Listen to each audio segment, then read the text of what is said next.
Okay મિત્રો, તો ખાસ આજના હવે આ લેક્ચરની અંદર એમઓટી સિદ્ધાંતને આધારે આપણને કઈ માહિતી પ્રાપ્ત થાય છે એ ખાસ આપણે જોવાની છે. તો એમઓટી સિદ્ધાંતને આધારે સૌથી પહેલી વસ્તુ આણ્વીય ઇલેક્ટ્રોન રચના. નંબર 1 મુદ્દો છે આણ્વીય ઇલેક્ટ્રોન રચના, એટલે કે અણુની ઇલેક્ટ્રોન રચના. તો અણુની ઇલેક્ટ્રોન રચનાની અંદર બે મુદ્દા તમારે ધ્યાનમાં રાખવાના. આજે આપણે એમઓટી પૂર્ણ કરવાનો છે, બરાબર. અણુની ઇલેક્ટ્રોન રચનાની અંદર એમઓટી સિદ્ધાંતમાં બે પ્રકારની ઇલેક્ટ્રોન રચના આપણે સ્વીકારવામાં આવેલી છે. તો એ ખાસ યાદ રાખવાની છે. નંબર 1, જો કુલ ઇલેક્ટ્રોન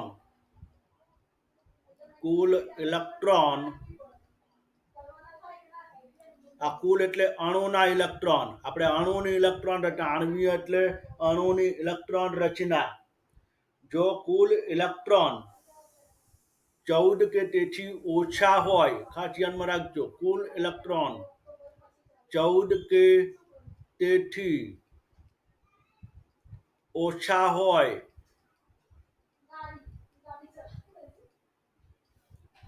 એટલે કે આ રીતે પણ દર્શાવી શકાય, less than or is equal to 14. તો આણ્વીય કક્ષકની ઉર્જાનો ક્રમ કે એ ક્રમની અંદર તમારે ઇલેક્ટ્રોન ગોઠવવાના રહે. તો ક્રમ સૌથી પહેલો ઇલેક્ટ્રોન ગોઠવાય સિગ્મા 1s માં, પછી ઇલેક્ટ્રોન ગોઠવાય સિગ્મા સ્ટાર 1s માં. દરેકમાં બે બે ઇલેક્ટ્રોન ગોઠવા છે. એ પછી ઇલેક્ટ્રોન ગોઠવાય sigma 2s, sigma star 2s. હવે સ્ટાર એટલે ખબર હશે બંધ પ્રતિકારક ABMO. એ પછી ક્રમમાં જે આવશે મહત્વનું ખાસ યાદ રાખવાનું છે, pi 2px is equal to pi 2py. 2px અને 2py ની શક્તિ સમાન છે. એ પછી ક્રમમાં આવશે સિગ્મા 2pz. એ પછીના ક્રમની અંદર આવશે ઇલેક્ટ્રોન ગોઠવવાના જે છે પાઈ સ્ટાર 2px, પાઈ સ્ટાર 2py અને છેલ્લે આવશે સિગ્મા સ્ટાર 2pz. અત્યારે આપણે આટલે સુધી અભ્યાસક્રમમાં છે. એટલે સૌથી પહેલા ઇલેક્ટ્રોન ક્યાં ગોઠવાય? Sigma 1s. આઉટબાઉ નિયમ અનુસાર સૌથી પહેલા સિગ્મા 1s માં. 1s ની અંદર મહત્તમ 2 ઇલેક્ટ્રોન આવે.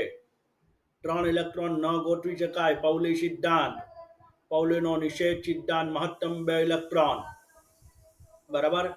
અને હુન્ડનો સિદ્ધાંત, તે ડિજનરેટ કક્ષકો એટલે પાઈ 2px અને પાઈ 2py.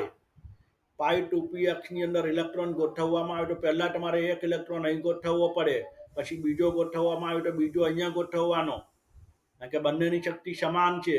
પછી ત્રીજો આવે ત્યારે અહીંયા અને ચોથો આવે ત્યારે અહીંયા થાય. એ પછી તમારે સિગ્મા 2pz માં જાય. પણ આ જેમ 1s 2s 2p 3s 3p 4s 3d જે ક્રમ છે એવો જ આ ઇલેક્ટ્રોન રચનાનો ક્રમ છે, બરાબર. એ યાદ રાખજો. નંબર 2, બીજી કન્ડિશન કઈ હોઈ શકે? તો કુલ ઇલેક્ટ્રોન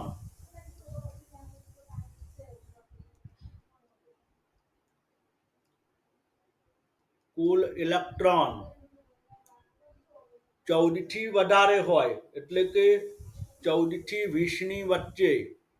કુલ ઇલેક્ટ્રોન 14 થી 20 હોય. આમ તો જનરલી સીધું દર્શાવી દીધેલું છે કે ગ્રેટર ધેન 14 એટલે 20 ચાલે, 20 ચાલી શકે, 20 ઇલેક્ટ્રોન હોય તો પણ. તો એ વખતે ક્રમ ખાસ યાદ રાખજો. ક્રમની અંદર જે ફેરફાર છે ને એ ફેરફાર ફક્ત અહીંયા જ છે, આટલો ભાગમાં જ. આટલા ભાગમાં જ ફેરફાર થશે, બાકી બધો ક્રમ એમનો એમ છે.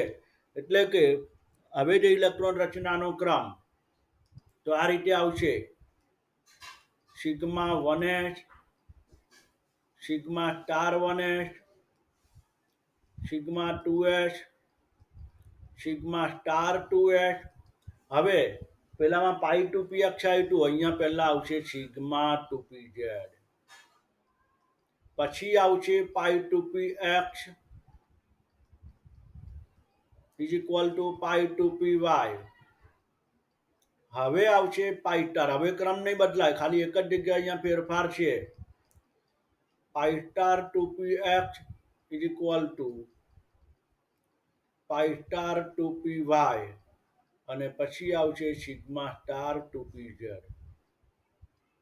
બરાબર એટલે ક્રમ ફક્ત ફેરફાર આ બે સ્થાનોમાં જ થયો છે એ બે સ્થાનોમાં ફેરફાર તમારે યાદ રાખવાનો દાખલા તરીકે બે ઇલેક્ટ્રોન રચના જોઈએ એટલે તમારે અહીંયા ઇલેક્ટ્રોન રચનાનું કામ પૂર્ણ થઈ જશે બરાબર બીજી વસ્તુ ઘણી વખતે આ જે ઇલેક્ટ્રોન રચના છે આટલો ભાગ જે બંનેમાં સરખો જ છે એને કે તરીકે ઓળખવામાં આવે અને કે ડેશ લખી કાઢવામાં આવે એટલે કે તો કેની અંદર ટોટલ અહીંયા 4 ઇલેક્ટ્રોન થઈ ગયા બંનેના બે આની અંદર ટોટલ 4 ઇલેક્ટ્રોન જેમ આપણે નિયોન લખીએ આર્ગોન લખીએ હિલિયમ લખીએ એટલે એના ઇલેક્ટ્રોન સીધા અંદર આવી ગયા એટલે 8 કે તેથી વધુ ઇલેક્ટ્રોન હોય તો તમે આવું કે ડેશ દર્શાવી શકો અત્યારે હાલમાં હું નોર્મલ પહેલા લખું છું બરાબર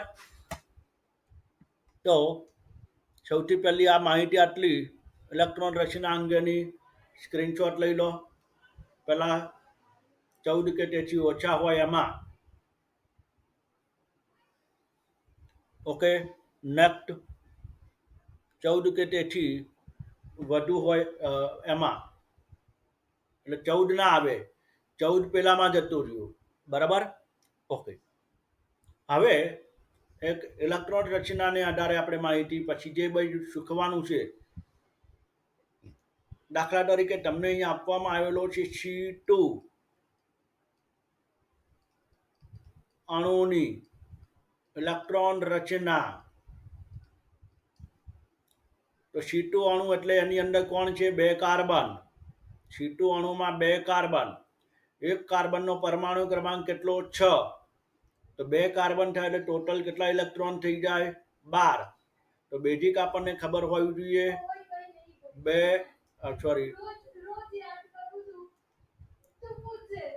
એક કાર્બનમાં ઇલેક્ટ્રોન બરાબર 6 માટે બે કાર્બનના કુલ ઇલેક્ટ્રોન થઈ જાય 12 બરાબર એટલે કે ઇલેક્ટ્રોન અણુમાં કુલ ઇલેક્ટ્રોન અગાઉ આપણે માહિતી જોઈ ગયા કુલ ઇલેક્ટ્રોન એ કેટલા છે લેસ ધેન 14 છે કારણ કે કેટલા છે 12 ઇલેક્ટ્રોન બરાબર તો એની જે ઇલેક્ટ્રોન રચના આવશે જે આપણે પહેલો ક્રમ જોઈ ગયેલા એ રીતે તો પહેલા જ અમારે અહીંયા ઇલેક્ટ્રોન આવશે સિગ્મા 1s માં તો સિગ્મા 1s માં કેટલા ઇલેક્ટ્રોન ગોઠવાય 2 મહત્તમ 2 તમારે ટોટલ 12 ઇલેક્ટ્રોન ગોઠવવાના છે એ પછી ક્રમમાં કોણ આવે સિગ્મા સ્ટાર 1s જેમાં કેટલા ઇલેક્ટ્રોન ગોઠવા છે 2 એ પછી ક્રમમાં કોણ આવ્યું તો સિગ્મા 2s જેમાં 2 સિગ્મા સ્ટાર 2s જેમાં 2 બરાબર હવે ક્રમ તો ક્રમ તમારે જોવાનો શું હતો તો જો પાઈ 2px પાઈ 2py નો ક્રમ છે બરાબર એટલે હવે જે ઇલેક્ટ્રોન જે છે એ શેમાં આવશે તો પાઈ 2px પાઈ 2py કે જે બંનેની શક્તિ સમાન હોય પાઈ 2px પાઈ 2py કે બંનેની શક્તિ કેવી હોય સમાન તો સૌથી પહેલા બંનેમાં 1 by 1 ઇલેક્ટ્રોન ગોઠવવાના યાદ રાખજો અહીંયા pi 2px is equal to pi 2py બરાબર એ પછી એટલે પાઈ 2px પાઈ 2py માં ઇલેક્ટ્રોન ગોઠવીએ તો ટોટલ કેટલા ઇલેક્ટ્રોન ગોઠવાઈ ગયા છે 8 હવે કેટલા બાકી રહ્યા છે 4 ઇલેક્ટ્રોન બાકી રહ્યા તો પાઈ 2px માં માની લો કે એક ઇલેક્ટ્રોન ગોઠવ્યો, પછી બીજો અહીંયા ગોઠવવાનો, પછી ત્રીજો અહીંયા ગોઠવવાનો અને ચોથો અહીંયા જ ગોઠવવાનો, એટલે કે ચારે ચાર ઇલેક્ટ્રોન તમારે અહીંયા ગોઠવાઈ જાય, એટલે કે અહીંયા તમારે 2 અને 2 ટોટલ ઇલેક્ટ્રોન ગણો, 1s ના 2, પછી સ્ટાર ના 2, 1 2 2 4 2 6 2 8 2 10 2 12 ઇલેક્ટ્રોન રચના પૂરી થઈ ગઈ. આ C2 અણુની ઇલેક્ટ્રોન રચના થઈ ગઈ. પછી સિગ્મા 2p ઝેડ આવે એમાં ઇલેક્ટ્રોન લખવાના નથી, બરાબર. માની લો કે તમને ઇલેક્ટ્રોન રચના પૂછવામાં આવે N2 અણુની,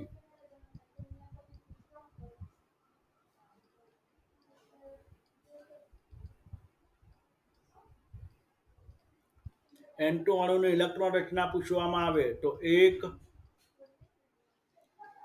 નાઇટ્રોજનના ઇલેક્ટ્રોન બરાબર કેટલા હોય 7, માટે 2 નાઇટ્રોજનના ઇલેક્ટ્રોન કેટલા થાય 14. એટલે બેઝિક આપણને ખબર પડે જ, એનો મતલબ કે કુલ ઇલેક્ટ્રોન 14 કે તેથી ઓછા છે જ, એટલે ઇલેક્ટ્રોન રચના ઉપરના ક્રમની અંદર જ આવશે. તો પહેલા આવશે, હવે જો આ sigma 1s2 sigma star 1s2 આ કેટલા ઇલેક્ટ્રોન છે 4, કે જેની જગ્યાએ શું લખી શકાય કે આ કેટલા ઇલેક્ટ્રોન છે 4, જેની જગ્યાએ શું લખી શકાય કે ડેશ. તો મારે અહીંયા ઇલેક્ટ્રોન રચનામાં શોર્ટ કરવું હોય, જો પરીક્ષામાં આપેલું હોય તો તમારે સમજી લેવાનું, આ કે ડેશ લખ્યું એટલે સમજી લેવાનું 8 ઇલેક્ટ્રોન ગોઠવાઈ ગયા, હજુ કેટલા બાકી છે 6, કારણ કે 14 ગોઠવવાના છે, બરાબર. તો હવે જે ઇલેક્ટ્રોન તમે ગોઠવશો એ ક્યાં આવશે તો પાઈ 2px માં is equal to pi 2py. બંનેમાં કેટલા કેટલા ઇલેક્ટ્રોન ગોઠવાય છે 2 2, એટલે આ તમારા કેટલા ઇલેક્ટ્રોન છે 8, અને બીજા તમારા કેટલા ગોઠવાયા 4, એટલે 8 ને 4 12 થયા, હજુ બીજા કેટલા ઇલેક્ટ્રોન બાકી રહ્યા 2.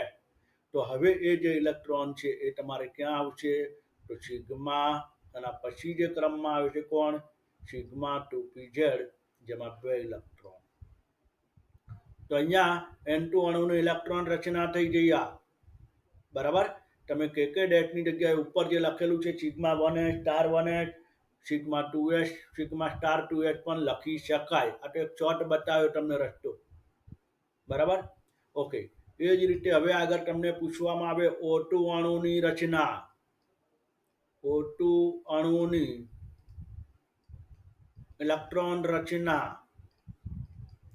તો O2 અણુની ઇલેક્ટ્રોન રચના, તો અત્યારે સીધું સિમ્પલ ખ્યાલ હોય તો એક O ના ઇલેક્ટ્રોન, એક ઓક્સિજનના ઇલેક્ટ્રોન કેટલા થાય 8, માટે 2 ઓક્સિજનના ઇલેક્ટ્રોન બરાબર 16, એટલે કે કુલ ઇલેક્ટ્રોન 16 છે, એટલે કે ઇલેક્ટ્રોન ઇઝ ગ્રેટર ધેન 16 આવી ગયું, એટલે 14 ઇલેક્ટ્રોન કેટલા છે કુલ ગ્રેટર ધેન 14. તો એ વખતે તમારે ઇલેક્ટ્રોન રચનાનો ક્રમ કયો બનશે, આ જે બીજો ક્રમ આપવામાં આવેલો છે એ, તો તેમાં પહેલા સિગ્મા 2pz આવવાની. તો O2 અણુની ઇલેક્ટ્રોન રચના આપણે દર્શાવીએ, પહેલેથી જ દર્શાવું છું, સિગ્મા 1s એમાં 2, પછી આવે સિગ્મા સ્ટાર 1s જેમાં 2, પછી આવે સિગ્મા 2s એમાં 2, સિગ્મા સ્ટાર 2s એમાં 2, ટોટલ 8 ઇલેક્ટ્રોન થઈ ગયા. આપણે ગોઠવવાના કેટલા છે 16 ઇલેક્ટ્રોન, બરાબર. હવે અહીંયા પાઈ 2px ના આવે, પણ અહીંયા કોણ આવે સિગ્મા 2pz. તો હવે અહીંયા ઇલેક્ટ્રોન સિગ્મા 2pz આવશે, સિગ્મા 2pz, કે જેમાં કેટલા ઇલેક્ટ્રોન 2, ટોટલ ઇલેક્ટ્રોન 10 થઈ ગયા. હવે કોણ આવશે તો pi 2px, pi 2px is equal to pi 2py. એ તો ઇઝ ઇક્વલ ટુ કરીને જ દર્શાવવાની, કારણ કે બંનેની ઉર્જા સમાન, 10 ઇલેક્ટ્રોન ગોઠવેલા છે, બંનેમાં 2 2 મૂકવામાં આવે તો પણ ટોટલ ઇલેક્ટ્રોન કેટલા થશે 14, બરાબર. હજુ બીજા કેટલા ઇલેક્ટ્રોન બાકી રહ્યા 2 ઇલેક્ટ્રોન, હવે ક્રમમાં શું આવે છે જુઓ, શું છે? Pi star two P X is equal to pi star two P Y. બરાબર, ક્રમમાં pi star two P X is equal to pi star two P Y. તો એ અહીંયા આપણે દર્શાવીએ. તો હવેનો જે ક્રમ આવે છે એ ક્રમ pi star two P X is equal to pi star two P Y, બંનેની શક્તિ તો સમાન જ હોય. હવે આની અંદર ઇલેક્ટ્રોન ગોઠવવાના કેટલા બાકી રહ્યા? ઇલેક્ટ્રોન કેટલા ગોઠવવાના બાકી રહ્યા? ક્રિનલ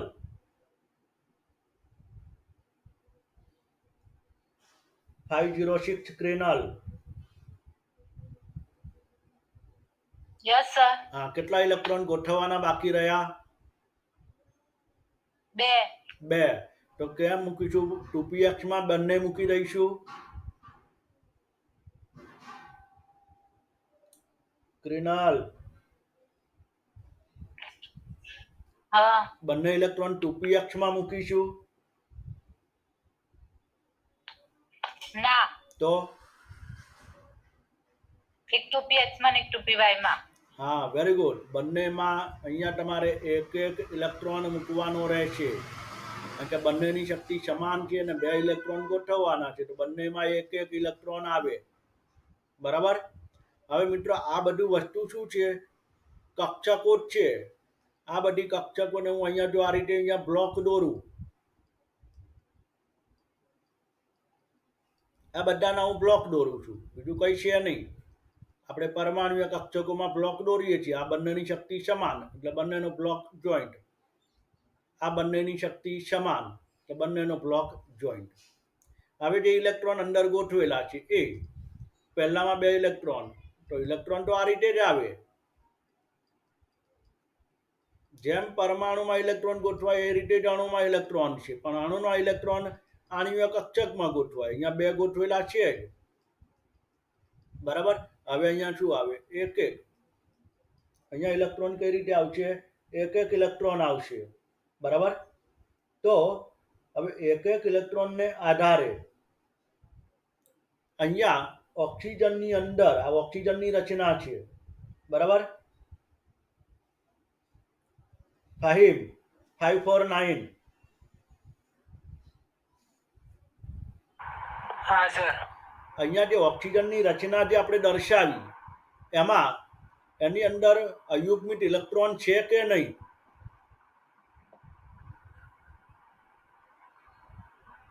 અયુગ્મિત ઇલેક્ટ્રોન એટલે ખબર પડે?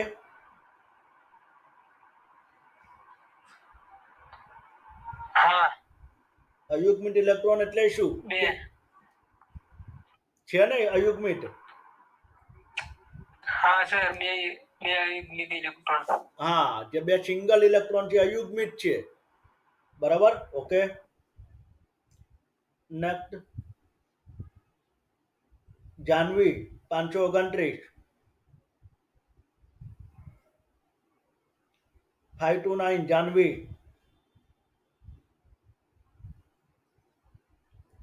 નહીં. 525 હેતલ.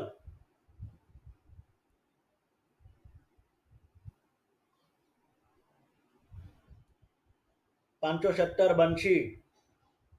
હા સર. હા, આનો ચુંબકીય ગુણ કયો બને? અનુચુંબકીય કે પ્રતિચુંબકીય? આ તો અનુચુંબકીય. અનુચુંબકીય, કારણ કે અહીંયા 2 અયુગ્મિત ઇલેક્ટ્રોન છે. બરાબર. અહીં 2 અયુગ્મિત ઇલેક્ટ્રોન હોવાથી, જો બાકીના બધા જ ઇલેક્ટ્રોન યુગ્મિત છે, તો 2 અયુગ્મિત ઇલેક્ટ્રોન હોવાથી O2 અણુ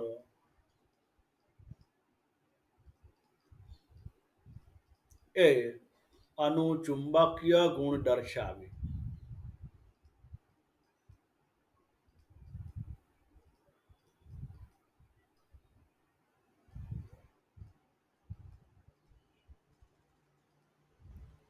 જે વિવિધ સિદ્ધાંતને આધારે પ્રતિચુંબકીય હતો, જે મેં વાત કરેલી ગઈકાલે, પણ એમોટી સિદ્ધાંતને આધારે એ શું બની ગયો? અનુચુંબકીય.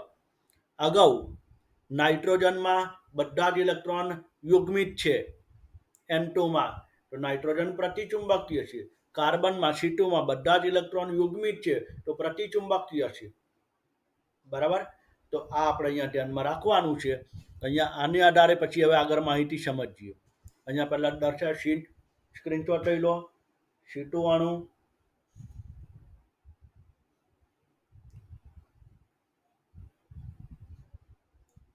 ઓકે, નેક્સ્ટ O2 અણુ,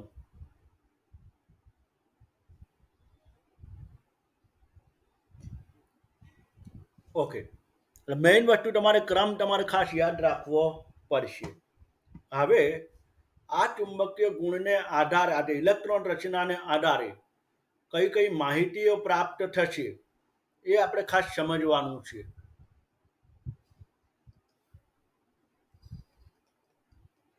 એમઓટીને આધારે પ્રાપ્ય માહિતી અથવા એમઓટીની ઉપયોગિતા પણ કહી શકાય.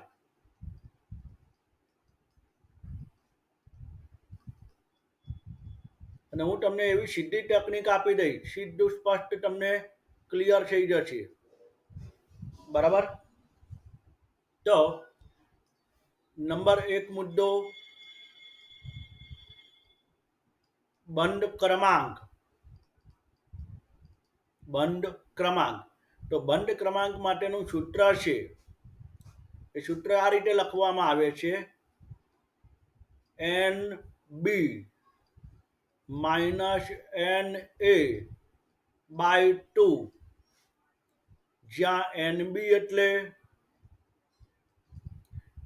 એટલે BMO, બંધકારકમાં BMO માં રહેલ ઇલેક્ટ્રોનની સંખ્યા, અને Na એટલે કે ABMO માં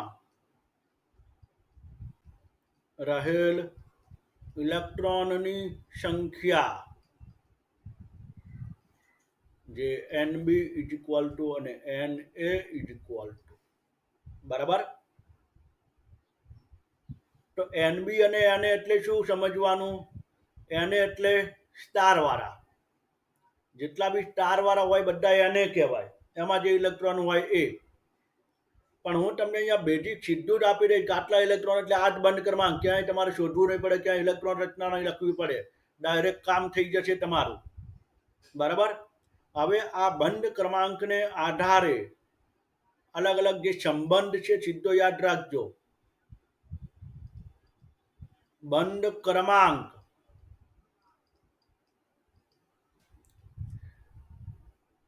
is directly proportional to, 2 minute મિત્રો, હા, બેટરી લો બતાવે છે, પાવર કનેક્શન જોઈન્ટ કરી દો.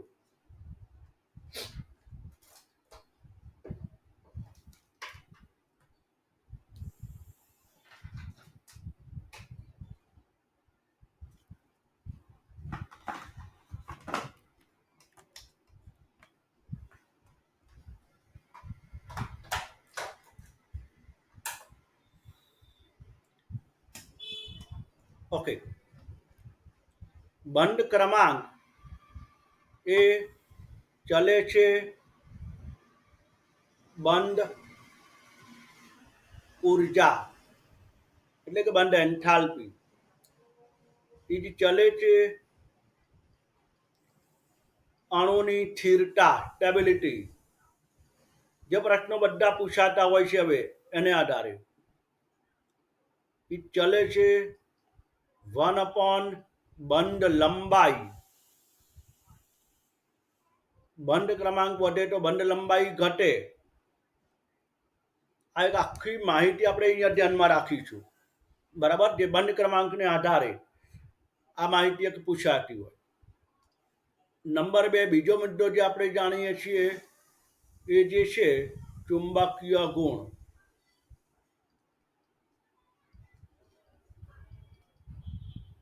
ચુંબકીય ગુણ બે પ્રકારના હોય, જેમાં એક ચુંબકીય ગુણ એટલે પ્રતિચુંબકીય,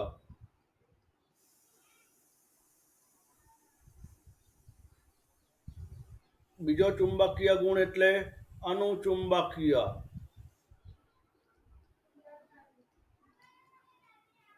પ્રતિચુંબકીય ક્યારે હશે કે જ્યારે એની અંદર બધા જ ઇલેક્ટ્રોન યુગ્મિત હોય.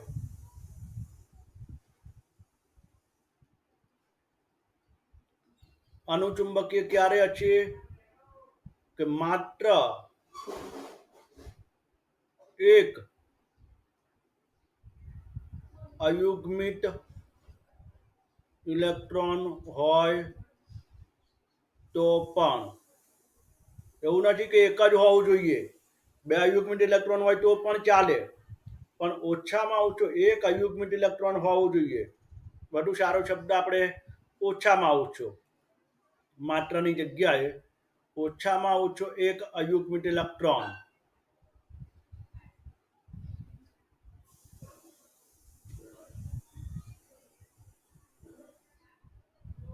ઓછામાં ઓછો મિનિમમ એક અયુગ્મિત ઇલેક્ટ્રોન એની અંદર હોવો જોઈએ, તો એનો ચુંબકીય ગુણ અનુચુંબકીય બને. આ એક બેઝિક માહિતી ધ્યાનમાં રાખવી. હવે હું અહીંયા તમને બંધ ક્રમાંકની જે માહિતી છે એ સીધી તમને દર્શાવી દઉં છું ને એને આધારે કોઈ પણ અણુનો બંધ ક્રમાંક તમે ફટાક દઈને શોધી શકશો. ઓકે, પહેલા સ્ક્રીનશોટ લઈ લેજો આટલો. મુખ્ય આ બે વસ્તુ આપણે જાણવાની છે.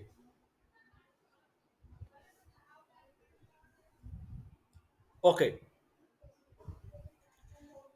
બંધ ક્રમાંકની માહિતી ખાસ યાદ રાખજો. હવે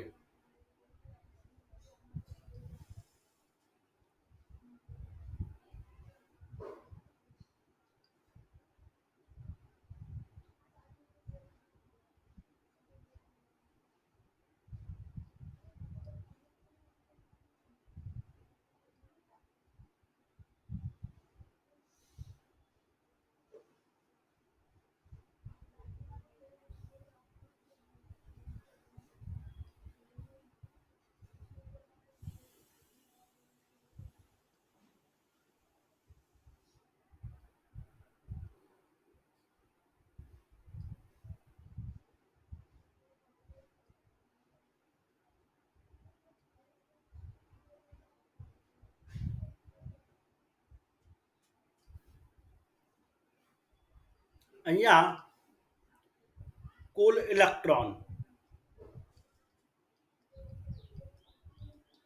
બરાબર, અહીંયા આવશે એનો બંધ ક્રમાંક.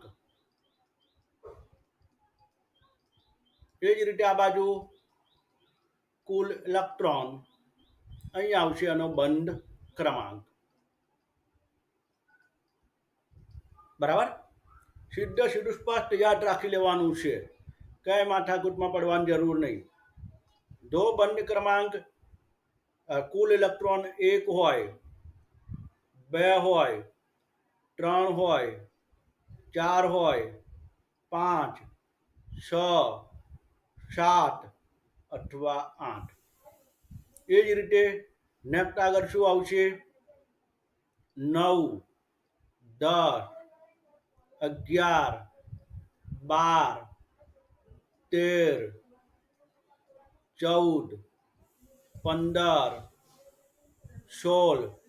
બરાબર, અથવા તો 9, 10 આ બાજુ રાખી કાઢું, થોડો ફેરફાર કરી દઈએ.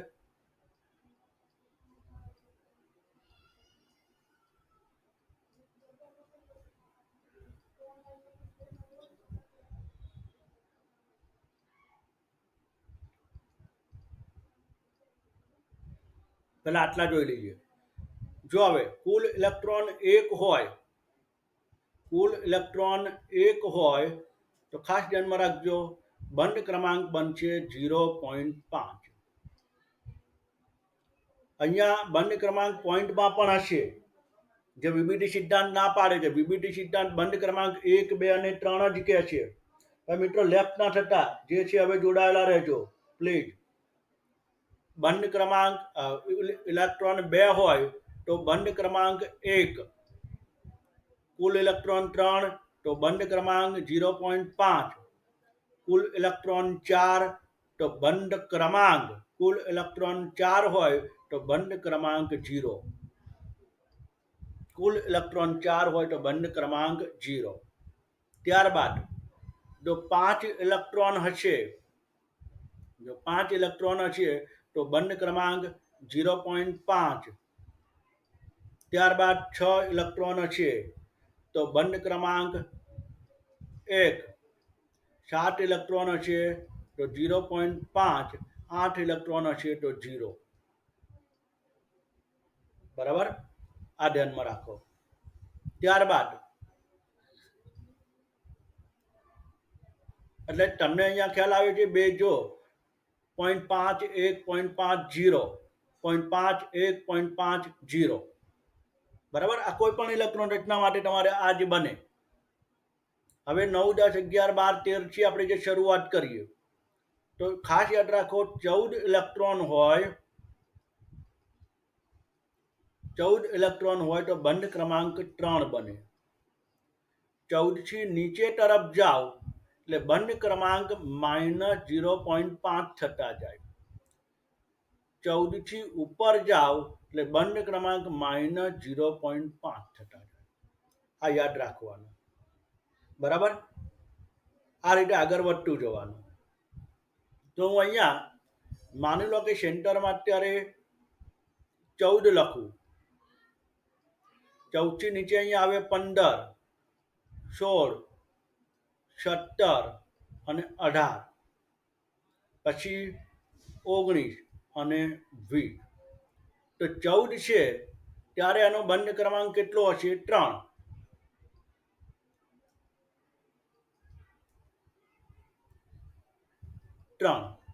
15 એ કેટલો થઈ જશે?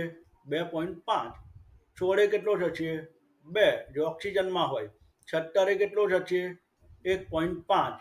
18 એ કેટલો થશે? 1, જે ફ્લોરિનમાં. 19 એ કેટલો થશે?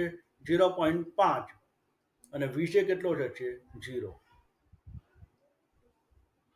સમજી ગયા? હવે ઉપર તરફ જાઓ તો ઉપર તરફ આવે એટલે અહીંયા તમારે સેન્ટરમાં 13, 12, 11, 10 અને 9. આગળના તો અહીંયા આવી ગયા છે.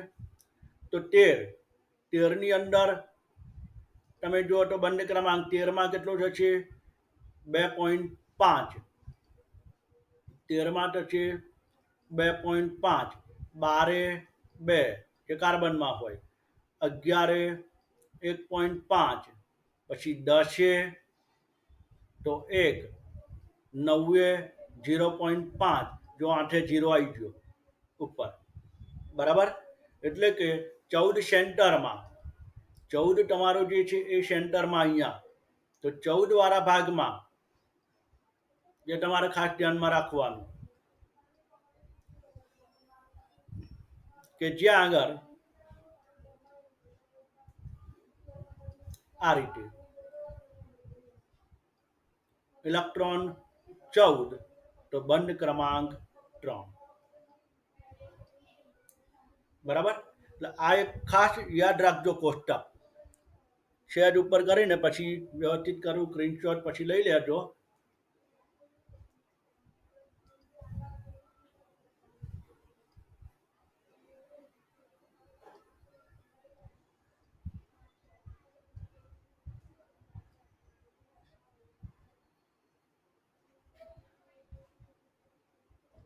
સ્ક્રીનશોટ લઈ લો. પછી હું તમને પૂછું ને કે કોઈ પણ બંધ ક્રમાંક તમારી જાતે ફટાફટ નક્કી થઈ જશે. બરાબર, દાખલા તરીકે સીધું બાજુમાં જ ઉદાહરણ તમને આપીશ.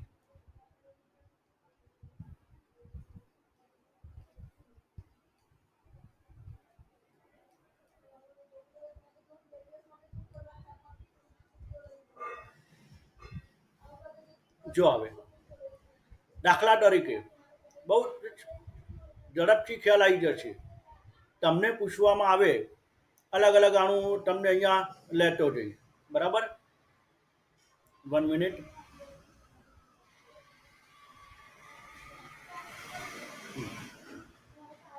અલગ અલગ અણુ આપણે અહીંયા દર્શાવ્યું. દાખલા તરીકે તમને આપેલું છે B2. તો B2 એટલે એક બોરોન માં ઇલેક્ટ્રોન કેટલા હોય? પરમાણુ ક્રમાંકને આધારે તો ટોટલ કેટલા ઇલેક્ટ્રોન થઈ જાય બોરોનમાં? 10 ઇલેક્ટ્રોન હોય. તો 10 ઇલેક્ટ્રોન હોય તેમાં બંધ ક્રમાંક કેટલો હોય? 1. બરાબર, સ્પષ્ટ સીધું ક્લિયર થઈ ગયું. અહીંયા આપેલું જ છે. અને તમારા ગોખવાનું નહીં, અહીંયા નાઇટ્રોજન તમારે સેન્ટર પકડી લેવાનું, આનાથી આધારે ઉપર જવાનું. અહીંયા તમારે આટલો ભાગ 4 0 સેન્ટર ઉપર જાઓ એટલે તમારે જોવા સમજજો. એમાં પછી 0.5 બાદ નથી કરતું જવાનું. 0.5 1 0.5 નીચે જુઓ 0.5 1 0.5 પછી 0. બરાબર, આ રીતે છે. હવે તમને દાખલા તરીકે પૂછવામાં આવે F2. તો F2 કેટલા ઇલેક્ટ્રોન? 18 ઇલેક્ટ્રોન. 9 9 18. તો F2 એટલે બંધ ક્રમાંક કેટલો? 1. એનો મતલબ B2 અને F2 નો બંધ ક્રમાંક કેવો બને? સમાન. B2 અને F2 નો બંધ ક્રમાંક કેવો હોય? સમાન. દાખલા તરીકે તમને પૂછવામાં આવે O2 -1. તો ઓક્સિજનના O2 -1 નો મતલબ શું થયો? 2 ઓક્સિજન એટલે 16 ઇલેક્ટ્રોન તો ખરા જ, અને ઉપર -1 ચાર્જ આવ્યો એટલે 17 ઇલેક્ટ્રોન થઈ ગયા. તો 17 ઇલેક્ટ્રોન છે આમાં. તો 17 ઇલેક્ટ્રોન હોય તો બંધ ક્રમાંક કેટલો? જો 1.5. સીધો બંધ ક્રમાંક તમારે નક્કી થઈ જશે. બરાબર, દાખલા તરીકે તમને આપવામાં આવે H2+. તો H2 2 હાઇડ્રોજનમાં કુલ ઇલેક્ટ્રોન કેટલા થાય? 2. +1 એટલે શું? એક ઓછો કરવાનો. H2 +1 એટલે કેટલા ઇલેક્ટ્રોન થઈ ગયા? એક જ ઇલેક્ટ્રોન. તો 1 ઇલેક્ટ્રોન હોય તો બંધ ક્રમાંક કેટલો છે? જો 0.5. સીધો બંધ ક્રમાંક નક્કી થઈ જશે. દાખલા તરીકે તમને આપવામાં આવે N2+2. બરાબર, N2 માં કેટલા ઇલેક્ટ્રોન હોય? 14. +2 એટલે કેટલા બાદ કરવાના? 2. એટલે કેટલા ઇલેક્ટ્રોન થઈ ગયા? 12. 12 ઇલેક્ટ્રોન હોય તો બંધ ક્રમાંક કેટલો છે? જુઓ 2. તરત જ ક્લિયર બંધ ક્રમાંક નક્કી થઈ જશે. બરાબર, દાખલા તરીકે તમને આપવામાં આવે C2 -1. C2 -1 તો 2 કાર્બન. 2 કાર્બન એટલે કેટલા ઇલેક્ટ્રોન? 12. અને પછી -1 આવ્યું એટલે 1 ઇલેક્ટ્રોન વધે એટલે કેટલા ઇલેક્ટ્રોન છે? 13. 13 ઇલેક્ટ્રોન હોય તો બંધ ક્રમાંક કેટલો છે? જુઓ 2.5. બરાબર, દાખલા તરીકે તમને પૂછ્યું CO કાર્બન મોનોક્સાઇડ. તો CO એટલે કાર્બનના 6 ઓક્સિજનના 8 એટલે કેટલા છે ઇલેક્ટ્રોન? 14. તો બંધ ક્રમાંક કેટલો થઈ ગયો? 14 આવે એટલે 3. બરાબર, દાખલા તરીકે તમને આપવામાં આવે CN -1. CN -1. બરાબર, તો સહભવ્ય. હા સર. હા, કેટલા ઇલેક્ટ્રોન થશે ટોટલ? 15. બરાબર, કારણ કે કાર્બનના 6 15 છે. બરાબર, જો કાર્બનના 6 નાઇટ્રોજનના 7 હા 2.5. કેટલા થશે? 1 મિનિટ. 6 7 7 ને 6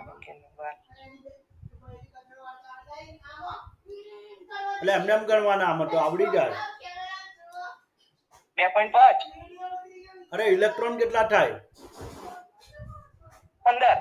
અરે ગણ તું બરોબર. કાર્બનના 6 નાઇટ્રોજનના 7. ચાલો સર. 1 મિનિટ. 6 7 13 ને 14. હા 14 બરાબર. તો પછી 14 ઇલેક્ટ્રોન થાય તો બંધ ક્રમાંક 3. ક્લિયર? હવે આ જે બંધ ક્રમાંકને આધારે તમે શું નક્કી કરી શકો? આ બધું જ મેં લખ્યું. જો તમને પૂછવામાં આવે બંધ ઉર્જાનો ક્રમ, બંધ અણુની સ્થિરતાનો ક્રમ, બંધ લંબાઈનો ક્રમ. સરળ થઈ ગયું સીધું જ. સમજ્યા કે નહીં? તો આ જે અણુની સ્થિરતા, બંધ ઉર્જા, બંધ લંબાઈ, આ બધી માહિતી આવતીકાલે આપણે જોઈશું. અને એમાંથી સિદ્ધાંત આવતીકાલે સંપૂર્ણ થઈ જશે. આજે થોડોક સમય આપણે આગળ વ્યતીત થયો, નહીં તો આજે બધું પૂર્ણ થઈ જાત. પણ આ માહિતી ખાસ ખાસ યાદ રાખજો. આ રીતે બંધ ક્રમાંકને આધારે સીધું અણુની સ્થિરતા, બંધ લંબાઈ, બંધ ઉર્જા નક્કી કરી શકાય, જેના પ્રશ્નોની ચર્ચા આપણે આવતીકાલે કરીશું. તો આવતીકાલના લેક્ચર સુધી આપ સૌ મિત્રોને જય સ્વામિનારાયણ.